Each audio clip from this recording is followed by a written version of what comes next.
Well, hello, you wonderful bunch of souls and wuzzers, and really highly appreciate Human Specimen for checking out this video. And I've just rolled in from work at Quality Foods, where I stack in the old produce department, right? Hence the hat.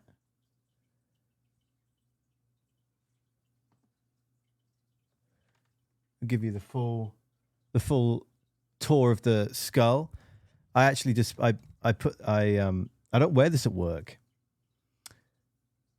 But I didn't think anyone was going to wear this, but now everyone is wearing it. Everyone is wearing it. And so I thought, I'll dig it out of the cupboard and try it out. We'll try it out in this video. We'll see how we feel afterwards. Maybe I will tomorrow. Maybe I won't tomorrow. Everyone. Hashtag. You're still the one I run to, the only one I belong to. You're still the one I want for life. You're still the one I dream of. You're still the one I kiss. Oh, you're still the one I kiss. Good night. Why are you doing this? What on earth compelled you to f***ing do this? Well, because they said how bad we'll never make it, but just look how we're holding on. You're still the one by Shania Twain. You're still the one, the key change is coming now. How many times did this song play at work today? I feel like it was maybe. I feel like today at work, Stingray Radio, brought to you by Stingray Radio. I feel like, sorry. Blah, blah, blah, blah, blah. Stingray Radio.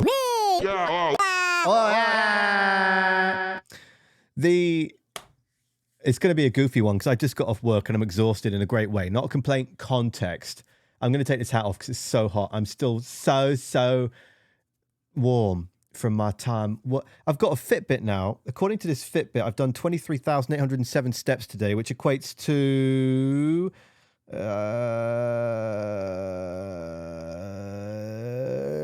3,223 calories or 17.98 kilometers. It feels about 10 miles. I did 13 miles at work 2 days ago. It's so interesting to track it. It's so interesting. But I feel like between every Shania Twain song that Stingray Radio plays is Mariah Carey. And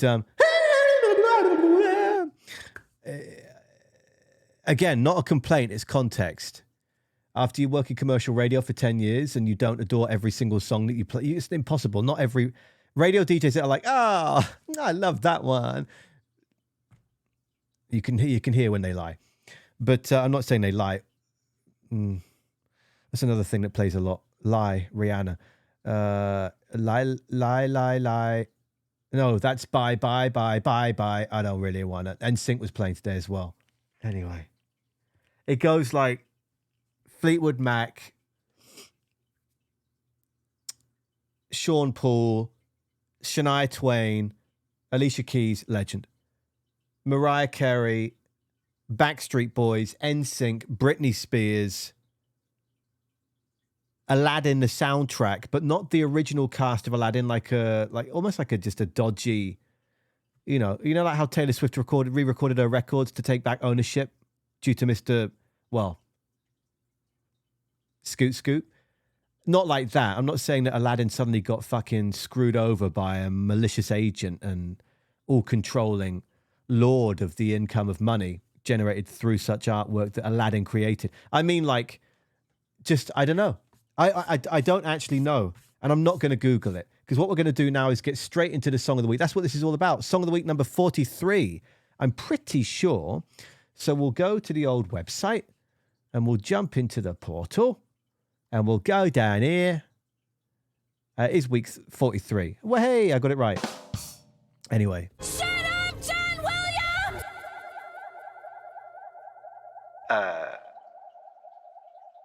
Well, if I heed the request then there will be no more video, and thus this will be a pointless exchange of time. For some, they're probably already feeling this has been a pointless waste of time. I really did put a lot of echo. Still just finished. Maybe about 16 seconds of echo at the end of that. Shut up, John Williams. Williams. Okay. Let's zoom it in, Steve. Christ, 200%, mate. Otherwise, we can't read it. I wrote here. That's an important note. I wrote here, half my lifetime ago, I was a media studies teaching assistant at the same school I was fortunate enough to attend 2 years prior. After I was graduated, I got hired, and I saw it as a great chance to earn my grandparents' and parents' money back, as well as to grow my media skill set further and chase that radio dream. Keep chasing that radio dream. I didn't see the point in spending 60, 70,000 pounds in going to university and learning what I'd already learned at that school. And the school had a radio station. The gear was industry standard. And so I didn't see the point in going into lectures and potentially losing the shine of who I was, even though I would say that I've matured tenfold, especially the last 2 or 3 years alone. But I was the kid that had really bad teeth. Surprise. English, for those that have simple comedy. Think outside the box. Some of us have got good teeth, okay? A lot of us don't. But for me, overlappy central, and I was such a fan of Queen that I said to my dentist and I said to my trumpet teacher, there ain't no way I'm changing these gums for fear of it affecting my trumpet playing. My parents thought I was a virtuoso. I was very average. I was passionate. The main thing that held me back really was reading. We learned in my middle teenage years that I was dyslexic and dyspraxic. That means organizing of just numbers and words. A dyspraxia is more a numerical situation. And dyspraxia also attests to how one can, and this is what anyone that's watched anything I do ever, how you have so many threads of thought going off and you sometimes lose, I'm grasping at what? Oh gosh, no, this one. No, which one do I want? There's just shit going all the time. And sometimes I completely forget what I was talking about. And I know that most of you have probably seen that and have an instance to reflect on with that in mind. Now, when it came to trumpet, I would do different colors above different notes, and then I would know what the note was. And for a little while, I initially would write down, just 1 or 2, 1 and 2, or 1 and 3, or whatever it might be. But my teacher didn't like that. He said, if you're going to be an actual musician, you might want to try and find a different way. So we went colors instead. Greens, yellows, reds, and purples, of course, were how I would read my music. Now, that said, there is a big difference between being a student at a school and then being in a position where you have to teach. Now, I was a teaching assistant, so someone failing wasn't on my shoulders. But again, I didn't want anyone to fail. And so there was an amazing crossover in learning enough to pass, and I think I got a B or an A in media studies, but then having the ability to teach someone so that they make sure that they get the A's or B's or C that the school was accustomed to, rather. The C's didn't really exist in this school. It was all about A's and B's. And so I didn't directly, to be clear, teach Izzy Phillips, though she was in media studies and theatre, and I befriended her as a student, much like many students. It's not a friendship that continues to this day, but it is one that I've always been intrigued when you look back at. If you think back to school and go, I wonder if so-and-so got that job because they were always focused on being a store manager of a supermarket. I wonder if so-and-so did go to acting school. I wonder if so-and-so's band is a thing. Did they put a band together? And with Izzy Phillips, as I write here on the website, to flick back to that,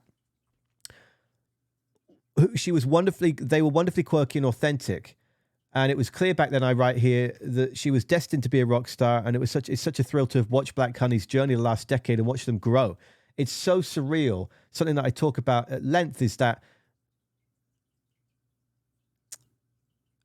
here's just proving my point of what I'm going to forget. Expectation versus reality, perception versus reality. It's so trippy to see Izzy hanging around, best friends with Florence and the Machine, or Joe and the guys from Idols, or Mike and Royal. I mean, just she knows everyone that is anyone in modern rock UK culture right now. And if we click into the quote that sets up the song Charlie Bronson, Izzy says, there's a personality in my head that feels like Britain's most notorious prisoner. Sometimes I can't make any sense of anything. It's a bind of frustration for having to constantly present myself in a way that society accepts. My mind works differently. I say all the wrong things. I hate being ladylike. I was punished so much for what I know to be my good qualities, a strong-minded, neurodivergent person who is creative, inquisitive, excitable, and in my own universe. I was medicated. My shine dimmed, and I began to see how the world rewards women who turn invisible. Charlie Bronson is my rage, end quote, writes Izzy Phillips. The Izzy Phillips that I see in Black Honey is the same Izzy Phillips I saw as a 16-year-old half of my lifetime ago. And probably hers as well at this point.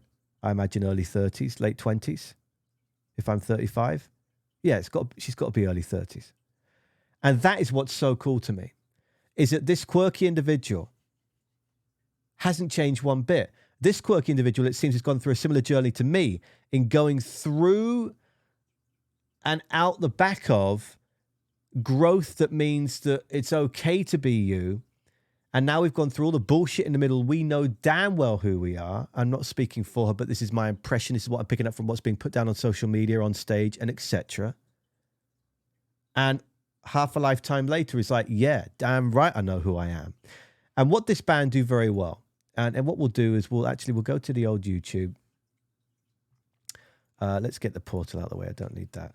And let's just go all the way back. Oh, Thrice came up. Thank you very much, but we're not after you right now. Let's go. 2018 debut. Oh, seamless, mate.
And this is something that Black Honey have always done so incredibly well. Now, to be clear, this song, I Only Hurt the Ones I Love, is off the debut album, self-entitled, in 2018. They did release their first single in 2015, that is Madonna, that we'll get to in a second, and the first EP, Headspin, appeared in 2016.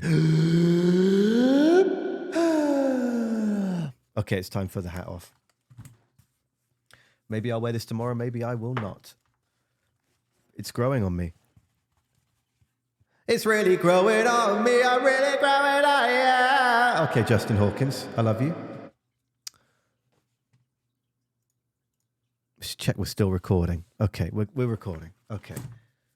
But something that they've always done so incredibly well, and this is where I see influence of the people that Izzy learned from and was around in those teenage years at the school that we went to, and the incredible opportunities that we had in going to that school with the gear that we worked with, the type of teachers that we worked with, and people that have been in and around the industry professionally in stage production and musical theatre or in the media studies department, et cetera, music technology. I see all of that growth thrown into the mixer, and everything that Black Honey has done from day one, the look, the aesthetic, the authenticity, the creativity, the fun, has been massive. It's paramount for them. But every stage, every step of creative has been rolled out so effectively well, so bold, so particular. And that is a massive reason why I feel they have grown into being an absolute powerhouse with still much more growth to go in the UK scene. Can it translate internationally? I believe it can. And that sounded so... I believe it can. Upwards inflection there to make my point very clear. And every video, so good. If we go to Madonna... And written and directed, right? Most recent record. Again, everything by them. Every step of the way. And it's just so flipping good. Oh, who's that? That's not an official channel. Look at that. Whoever that is, got 178,000 views. Obviously, it's not monetized. They don't own it, so they're not going to get anything for it. But then the Black Honey, only 10,000. I wonder if that was put on... This is 2017. Let's just turn that down a second. This is 2015. Yeah, someone beat them to it by a few years. Yeah, no. It's the debut single, right?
And this is something that Black Honey have done so well from the start, is these big, washy, distorted guitars.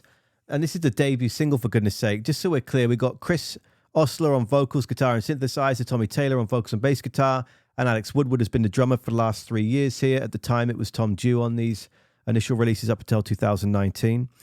And I remember hearing this for the first time, and when I was working commercial radio, I was like, oh my God, I want to play this. And I did play this on Tea Time. And then with every single that came, again and again and again. And I know that it resonated with people because people would request it. But when I worked at the station there, those Tea Time songs were one-off plays. They wouldn't get on the playlist for the station to be played whenever, any other time.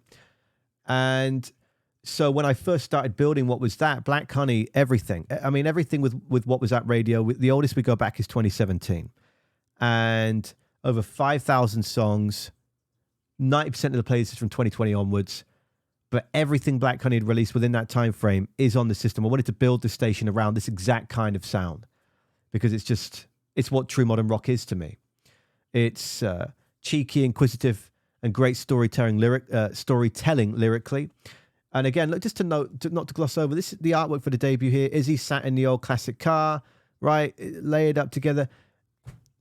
There's no, whether it took 10 minutes or 10 hours, again, every step of the way, every piece of the jigsaw has been so crucial with Black Honey.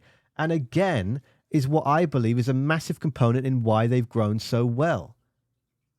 Because they don't leave any stone unturned, and they don't go half-assed, especially when it comes to partying, from what I've heard from the old social medias and Kikapichi.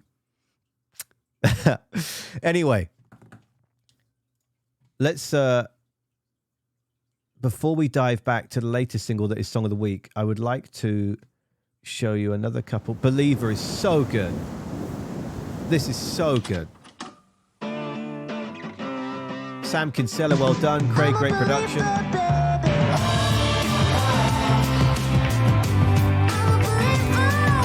Just so we're clear, this is the band.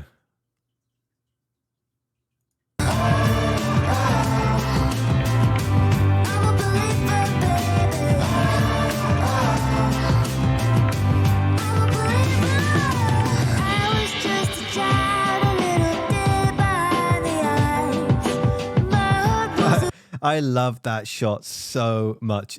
This video is so Izzy. It fucking rules.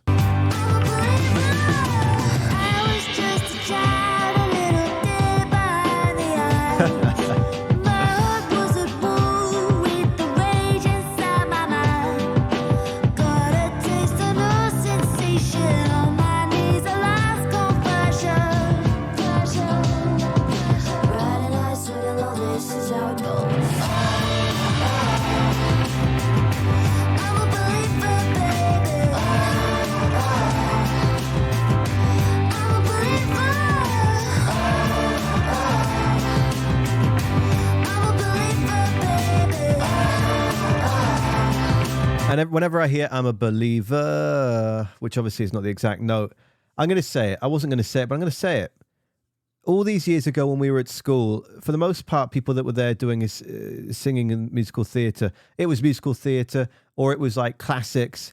And Izzy didn't have a voice like anyone else. Izzy had the exact same voice she's got now. It's obviously grown and is much stronger and has much better breath control and power in the lungs. But at the time, then to now, it's the same tone, it's the same voice, that same wonderful richness and that same... It's not perfect. And that's the thing with musical theatre. It's got to be. Everything must be perfect. Right? It doesn't matter. That wasn't, to be clear. And I remember when we had the big concerts at the school and they'd be like, la la la la la la la la la la la, hey, like 4 or 5 performers like that. And then Izzy would come out and just be looking exactly like that she is. The windswept hair, right? Part greased, part cleaned. The broken jeans, the white thrifted shirts, Coca-Cola T-shirts she had on all those years ago that she might still have now. And hey, it's going to do my thing, okay? Boom. And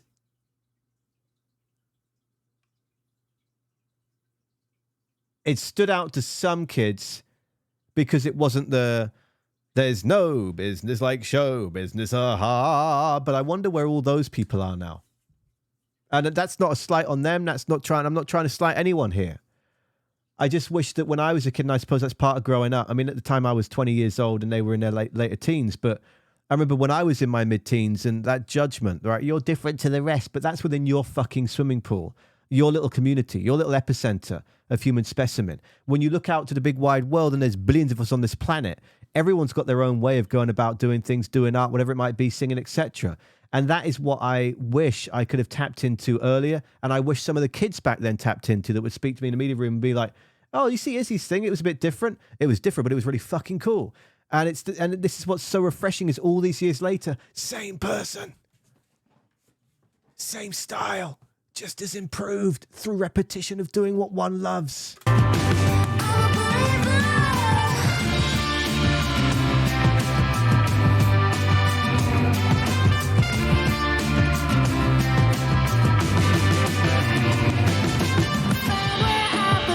All right, Believe, a great song. Let's dive into some other most recent ones. I Like the Way You Die is great too.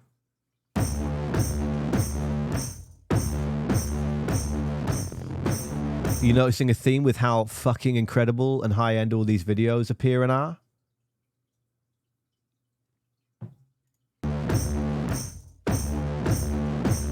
Hang on, let's watch that again.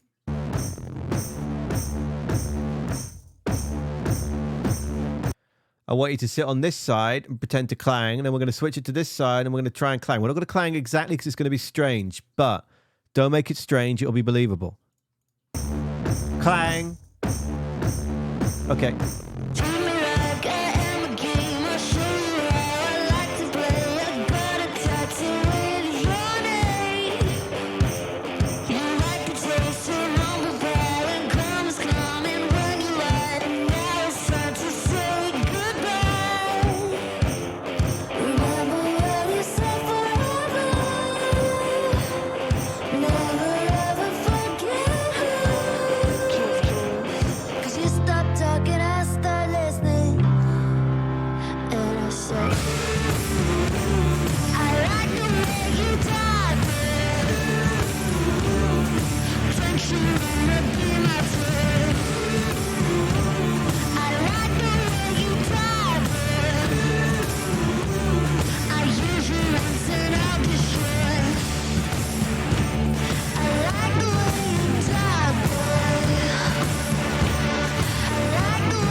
Do the guitars in this song remind anyone else of like a big brass band? That's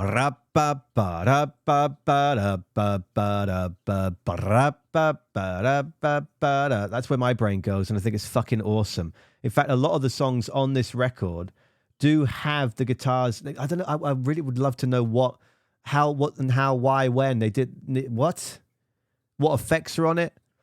Are we talking 10, 12 layers? How's it been EQ'd? What is it that gives it that sort of like crunch? It's like when you're putting your hand in a cereal packet to get the toy out as a kid, and there's that sort of crunch that meets that sort of brass texture to it that I really like. And it's a recurring theme with Black Honey. Like for me, you know when Black Honey comes on the radio or appears. I don't listen to the radio other than the radio station I do, which is not, it's online radio. So is it even radio? You got to be on the FM dial for me to take this shit serious, son. Oh, you used to be? Why'd you stop doing the internet one then? Oh, because you're better, are you? No, I just want to live in the moment and not be held back by 70-year-old men. Here's the thing. I really like their guitar work.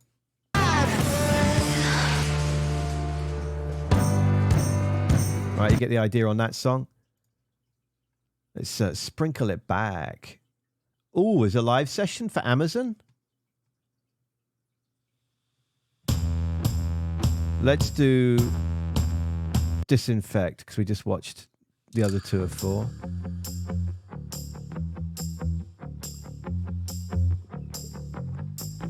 Don't wanna go home. You set the place on fire. Don't think I belong. You said you weren't alive. Oh, this is really cool, actually, because we get to see how Izzy uses her voice now, right? It's pushed out. She sings from sort of a mid-mouth, mid-nasal, and that, for me, that gives that sort of Izzy B. Phillips. What would you say? What's the catchphrase for that? Like original sound, or like I'm not sure what it's, but it'll come to me. It's that Izzy B. Phillips tone. It's that Izzy B. Phillips sound, right? I don't know why I'm overthinking it.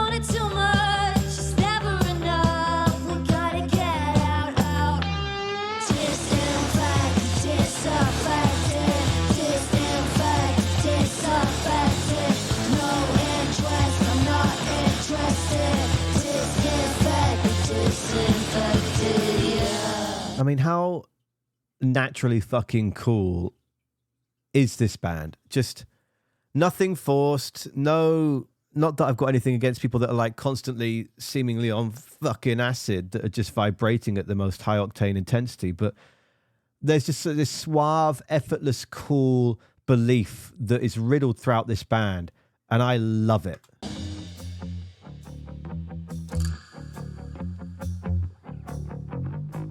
Kissing in the hallway. Some things we never learn. Promise you won't change.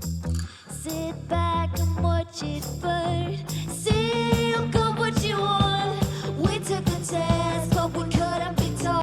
Comparing this to the first verse, you see how that nasal element has gone now? The control and the precision, Izzy B. Phillips here showcasing.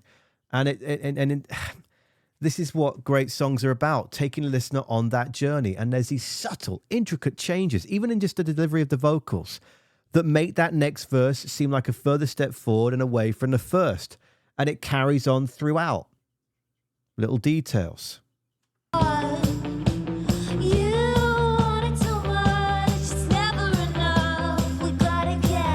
And that's just putting a little bit more, that's just pushing more, a little bit more oxygen, a little bit more lung action going on there. It was very refined and kept in like this, and then it was pushed and pushed and pushed. Big difference. I love it. I'm saying love a lot because I'm really fucking excited. And even though people, I believe, use love as a throwaway for like and hate as a throwaway for just don't like it. When I say love or hate, I mean, and hate, I actually try, other than explaining that, I don't use it. I don't hate anything or anyone. There's a lot of people that I could hate, but that ain't going to do anything for me. I want to turn that power into something positive. Turn those experiences into something positive. So I have hate for nothing and no one. Even those that have done some of the darkest, most horrible, horrific shit to me, but it's shaped me. So I'll take that hate, shape it, mold it, repurpose it for fuel in the fire for positive energy to move forward, instead of reflecting on the bullshit in the past. Just holding yourself back. But when I say the word love, I love this band. This is a world fucking class band. And I'm excited.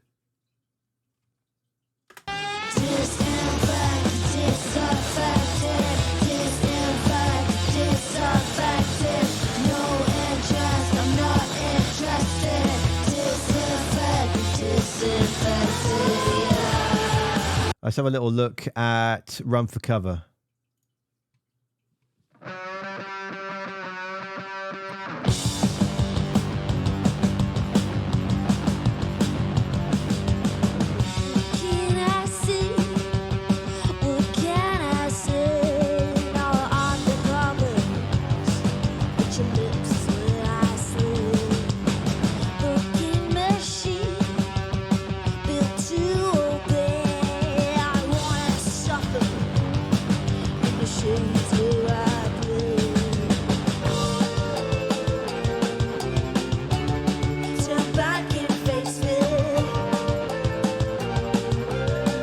I even like the fact that Izzy Phillips just walked through the band and then the cameraman or the camera person goes to their spot to then look back, turn and face me, cameraman, ties in. I don't know if that was done on purpose to tie in with the lyrics, but it's fucking, I love it. I love it. I just love it. Oh, I love it.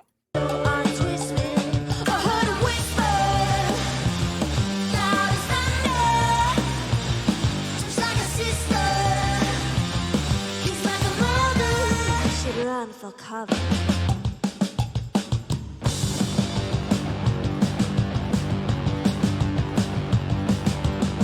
Can't look good, can't look good. On your hips, I take a trip. Don't believe. I wanna be a favorite mistake. Catch every whip that cracks. Oh.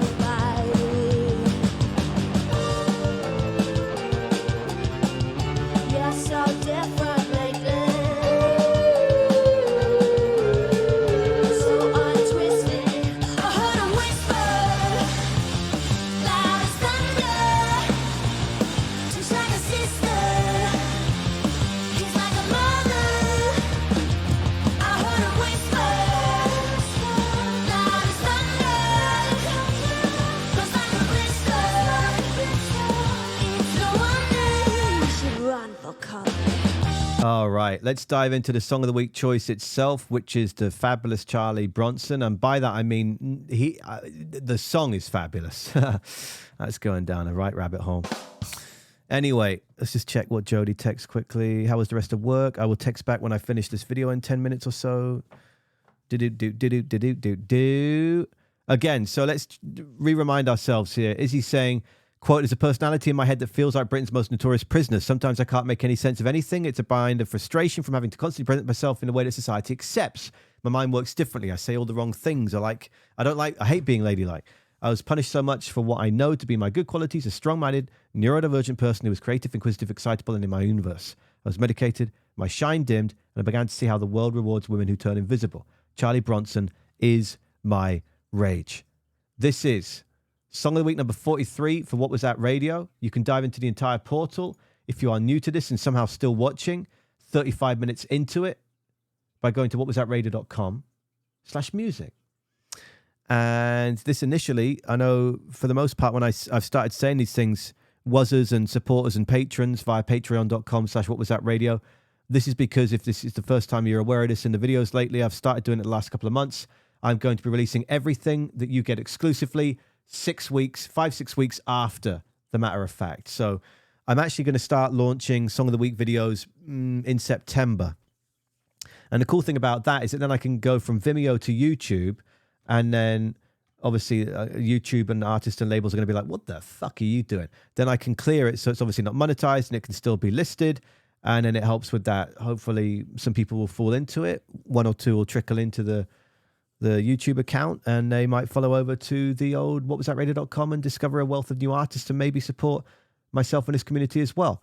One step at a time. But just in case you're wondering, why is he mentioning this all of a sudden? I thought it was just for me.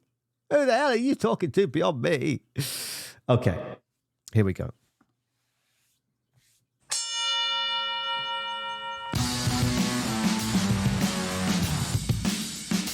thrifted. Shout out to the thrift stores of London Town.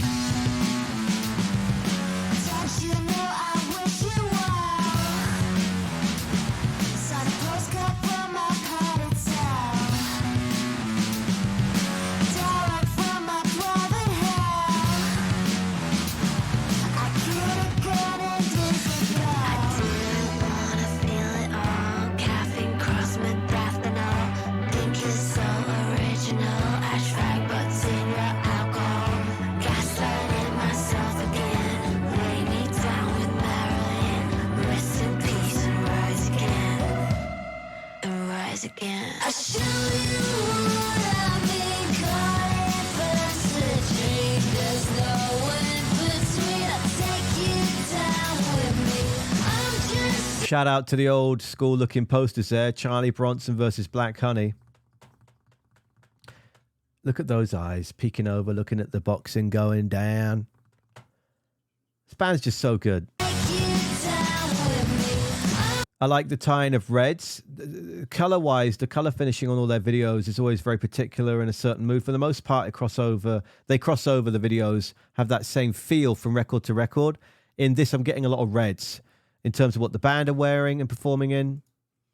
The choice of guitars, the Tetley T-sweater there is fucking legendary, and I'm not sure where the hell that came from. Circus pants, is that? Not sure. Part 2. I just like in these browns and red, the feel, everything coordinated again to a T. This band does it to a T. Great use of mise en scène. Does that sentence even make sense? Just great mise en scène.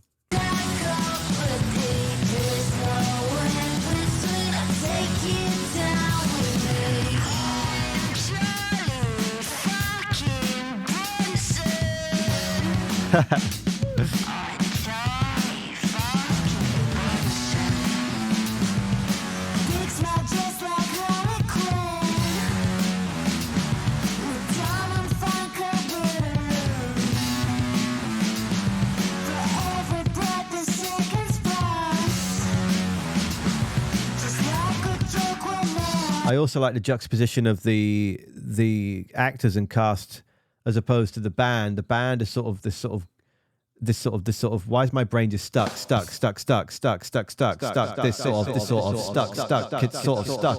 stuck, it's fucking. Just get a grip. Get a fucking grip. Oh, sorry. Get a fucking grip. The band looked kind of ghoulish and pale. And in that striking, almost orange. And again, right? Red, oranges, and browns. These are prevalent colors that I'm picking up and they're putting down in this video. Is it on purpose? Maybe so. Was it just as simple as these look different? Blah, blah, blah. Either way, I find that very interesting. Because what that means is,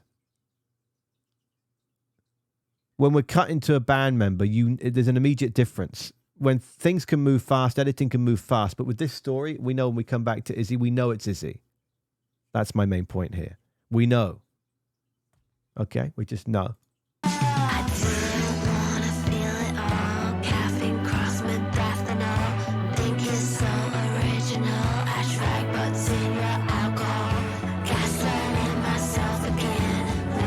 See? A bit more pale in the middle.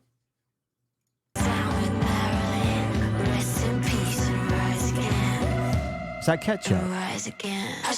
That's a fucking sweet shot. We deserve to see that again.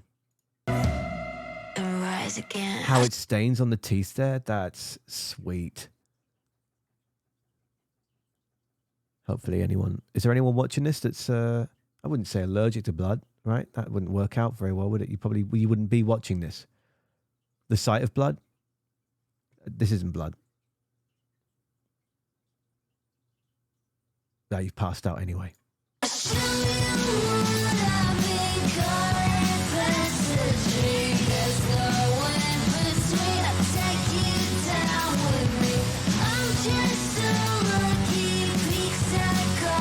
I love that they're just casually miming along. That's fucking sweet.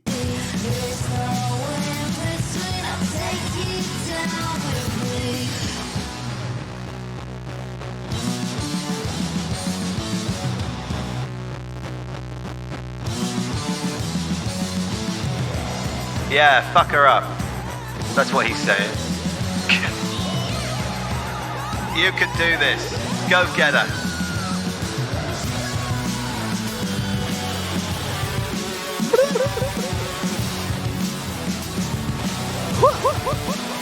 Come on, come on.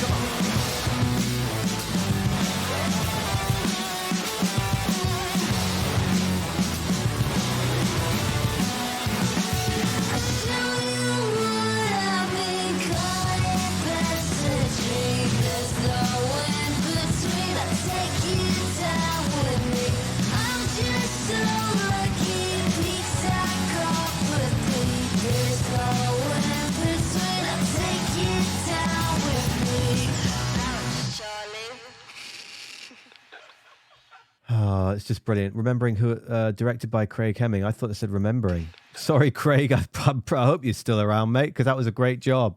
Remembering Craig Hemming. That's a very unfortunate misread. Indeed. I don't see him down here yet. Hemming! You'll be mine soon enough. Okay. My friends, that's that. That's my little deep dive, passionate fucking let's go about Black Honey. Thank you so flipping much for being here. I'm going to go and catch up with one of my best friends, Phil, that I've not seen in ages. I mean, I bumped into him a couple of times when he's come into the store and made me jump. Excuse me, sir, you got any cucumbers? He's not English. We're going to go and hang out, have some dinner with him, make some dinner, and just chill at his brother's house on the gorge by the water. Have a cheeky smoke and just chill the funk out. Oh, shit. Oh. Did I show you the Mercorgi I drew the other day? No? I signed and dated it because I figured someone could sell it to me when I'm old and senile.